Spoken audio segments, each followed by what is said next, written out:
doesn't want to play the video. Nobody's streaming inside the house. No. Here, I think I can actually, I think I can play it manually and then cut it out. Let's try this. Welcome back to another episode of Harmonious at Lunch, the show that fuels your business success. I'm Brandon Gano, your host and guide through the world of harmonious business growth. Today, we're unlocking powerful strategies with industry experts to help your business thrive. If you're a business owner, entrepreneur, or executive, you are in the right place.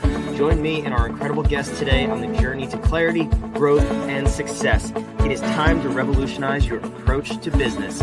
Let's dive in with another episode of Harmonious at Lunch.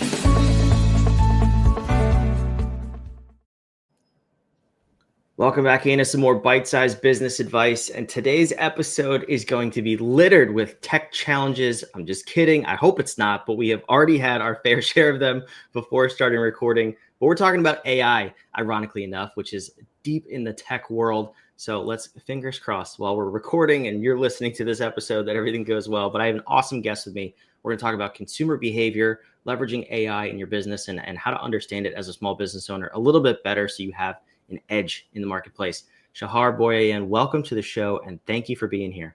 Really glad to be here.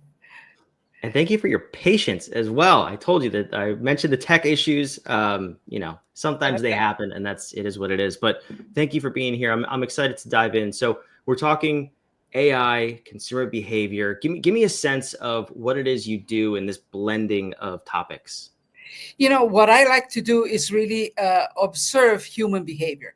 When we talk about AI and we talk about the future, people think that we are predicting what's going to happen 10 years from now. And actually, no, you are observing subtle changes in behavior. And that's what's happening with the consumer. Even AI is not a new topic. It has been around for a while, but now is the moment that the consumer is really getting to engage with that. Not only the devices that they have that play music, alarms, and things like that, but now we are getting used to be monitored, for example, from a watch. We are used to clap hands to turn on the lights or watch what we are going to stream tonight. All that is based on AI. So we are getting more and more comfortable doing that. With that, we are seeing a shift in our behavior as consumers. And what's important to business owners to understand is that once behavior changes, it does not go back. Let's take, for example, the last big change in behavior for us was during COVID, right? We all got isolated. We all started putting more value in the environment that we were in because we were forced to be there for a while. And all those shifts that happened, not only in the consumer behavior, but in the way we were doing business with the consumer, never went back once we got out of the houses, right?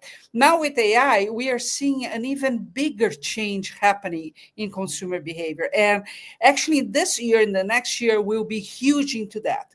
So for the big companies, they are aware of what's happening and they are already experimenting with AI, so they will be fine. But the smaller business owner tends to have that behavior on, let's see what happens. Well, this time, if they do that, they will be left behind. So that's really the importance of, okay, what has really changed and what is changing and how can I adopt into that and adapt this new phase in my business life? Yeah, I love that statement too. As behavior changes, it doesn't change back. That's like when friends of mine ask me if I want to go camping, I'm like, no, we've evolved past that. My behavior has changed. That was 2000 years ago. We don't need to do that anymore. That's an absurd example, of course. But, I think the other examples you gave, the COVID, even the financial crisis of 2008 in this country and most of the world, although they were sudden changes, the evolution of technology and behavior was relatively slow. All things considered. AI is the pace of evolution of the technology is actually hard to keep up with. So if business owners are waiting, I think this is what you're saying. If you're waiting to adopt and see what happens, you're going to be so far behind. It's going to be almost impossible to catch up. Am I hearing you say that correctly?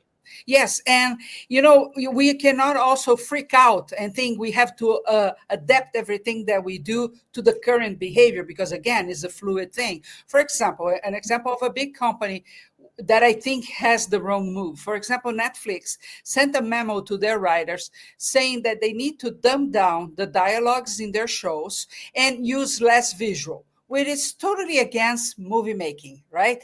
But they did that because of a research showing that people, while they are watching a series, they are also scrolling the phone all the time. Because unfortunately, that is a behavior that most of us have adopted, right? We think we can multitask and we think we can pay attention to things which is not really, we are not wired for that. But because they stay on the phone all the time, they think they have to dumb down the plot. So there's not too much complicated dialogues or even images. I don't think that's the right approach to this, but that shows you that behavior has changed and companies are saying, okay, so how do I still grab the attention of this individual? Because my competition now became the cell phone, right? At the same time they are streaming. So we cannot freak out, but we also need to understand that the changes are here to stay. People are very addicted to their devices the whole day, and it's like the always fear of missing out something, so they think they need to be connected. At the same time, Brandon, we are isolating ourselves more and more as human beings because we are always paying more attention to a device or we are online. And now we can have virtual boyfriends. Meta is releasing the AI friends as well. So our friends will not disagree with us in political views, will not disagree with us in any type of things, which is interesting because, again, AI is here, quote, to serve you, but at the same time is going to create a human being that does not accept anything that is different than what they expect. Because if I can block my friends, I can have AI friends that only tell me what I want. When I go out in the world, I will be expecting the same kind of thing, which is not possible to happen, right? But creates a very interesting human being. And when do you see that? Well, you know those videos about all the tantrums people have inside airplanes? This is an example. They cannot deal with confrontation. They cannot deal with any kind of behavior that is controversial to what they expect. This causes issues and this causes adaptation as well in customer service. You know, I don't even know where to go from there. I may live under a rock. I haven't heard about this. I haven't heard about the virtual friends and boyfriend thing. Yeah, Uh, and I'm just like, I'm shaking my head. That is the quickest path to de-evolution, basically. it We've is come so far. dangerous.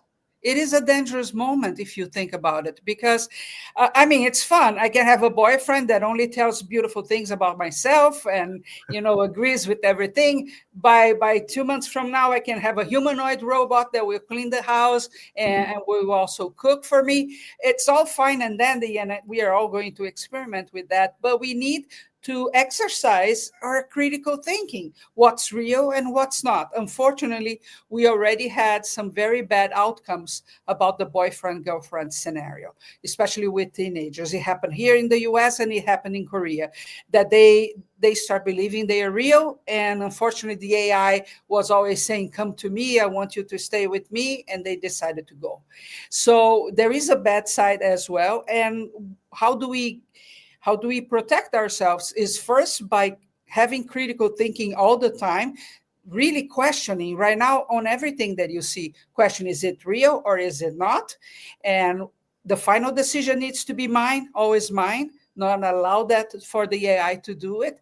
And understand that not everything can be according to what you want, because part of being a human being is actually exercising emotions, is it's having difficult conversations. That's a healthy thing and it cannot go away.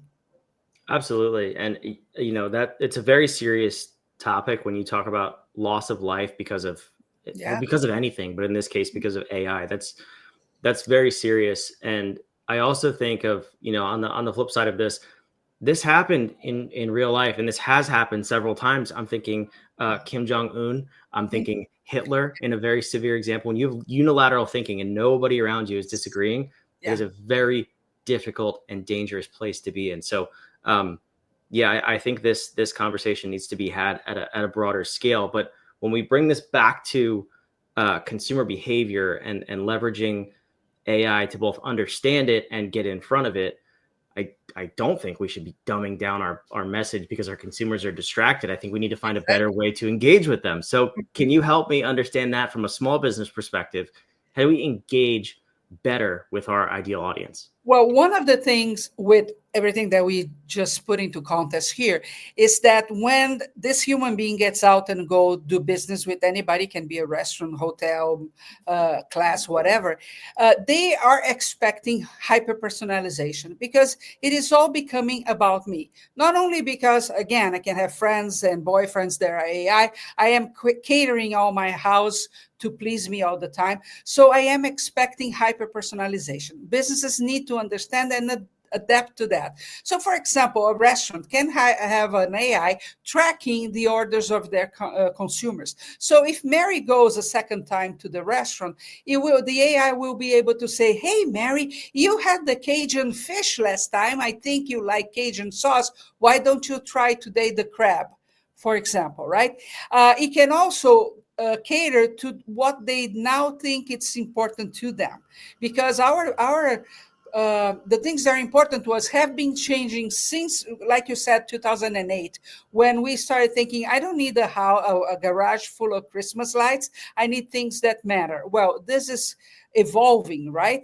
So, for example, if you cater to the Gen X and the Gen Zers, they're very socially conscious. So if I have a menu and I click on the menu and it shows me the back end, how it's preparing the kitchen, where do you buy, you at the farmers market buying those things, the behind the scenes showing that you care and you buy locally and you care about the environment, whatever it is that your consumer thinks it's important, well, then you start having a connection that is on an emotional level. And once I sell to emotions, everything changes, because then it's not based in price anymore. It's not any competition that will take them away, because now we have created an emotional connection.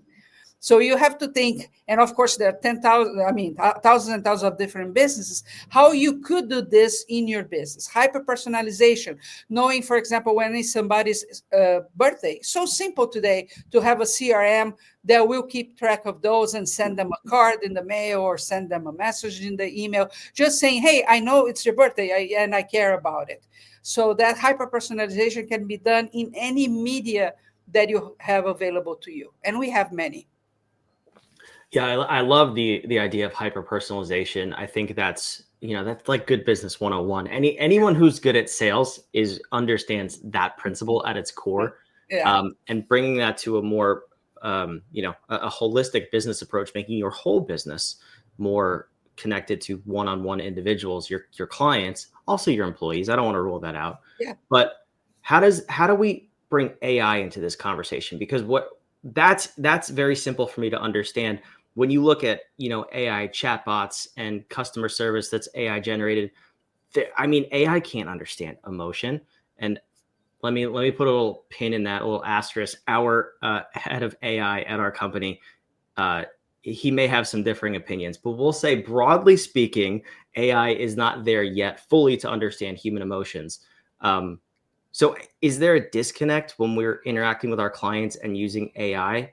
Because it's also really efficient. How do we bridge that gap? I think it's changing so fast that it's even hard to prove. Yes, AI cannot understand emotions, but can be very empathetic when talking to Mm, people. For example, we did a test with a voice agent, right, where you call a funeral home. And you would be amazed on how that AI interact with the person, wow. understanding that there was a loss, right? AI has flaws. For example, ethics is a big issue. So it needs, and the reasoning is not there, but it's already there enough that it can become scary as well. So the change we are, if you talk to an AI voice, for example, 3 months ago, and you do this again today, your jaw will drop. You can hardly tell it's not a person. So it can show, and all that I said about the funeral home, that was not pre-programmed. We only told the voice AI that he was the customer service representative for a funeral home. Everything else he brought by itself, right? Wow. So it is really impressive. But yes, there are limits to what can be done, but that is changing so fast that I cannot tell you 6 months from now how it's going to be. But it can show empathy to a point, Hmm. right? And No, for the small business, I think that suffices at the moment, right? The important thing is that they are missing business for not answering every single phone call. They are missing business for not doing follow up as it should be done. Because yes, in theory, we understand what follow up is. Now, on the day to day, there are huge gaps, and those gaps is a lot of money that you leave on the table that you lose. Well, AI can do all the boring tasks that you can think of. It can do today. So it's like I call this the digital doppelganger. It can mimic me in several aspects. So it can answer all my emails. It can answer the phone. It can be there on the website 24/7, actually knowing what to do with that customer, not only answering basic questions. He knows when to offer a discount. He knows when to send to the phone or another medium. So it can do all the things that you think it's boring or repetitive in your business, and it can do very well if you have the right system in place. yeah, I think that's the right way to look at it. Absolutely, is if it's going to make you more efficient, and you are set up with those systems in place, then by all means, please. I'm curious. The last question I'll ask you before I let you go. I have a client right now who he's a small business owner, and I won't go into specifics for privacy reasons, but let's just say small business owner, small crew, doesn't have the bandwidth necessarily pick up all the phone calls and answer all the emails right away. My suggestion was that we implement some sort of an AI voice or AI email service so that we could at least engage with the potential clients very quickly, because that's a separate thing on consumer behavior. Speed wins, basically, is Yeah, the short right. version of that. He's resistant though because of things that you just covered, where well, it doesn't seem real, it doesn't seem personal. So could you walk me through a maybe the AI voice technology, a couple of services that you use and trust, and then also what's that last hurdle we need to get over in our head to actually implement this and start serving our clients at a higher level?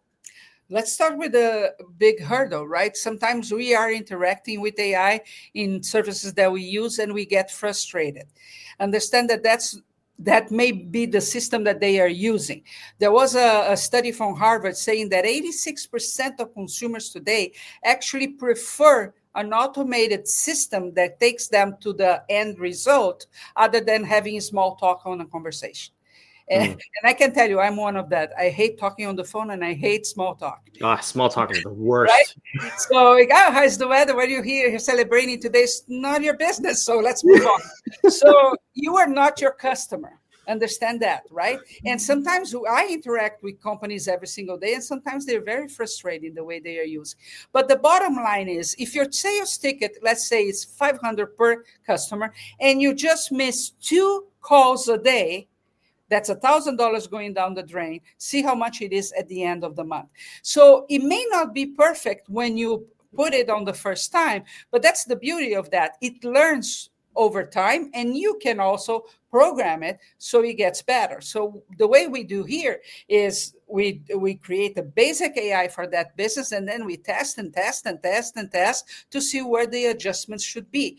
But the AI, don't forget, that's the beauty of that, will learn with time. So it's going to get better and better and better.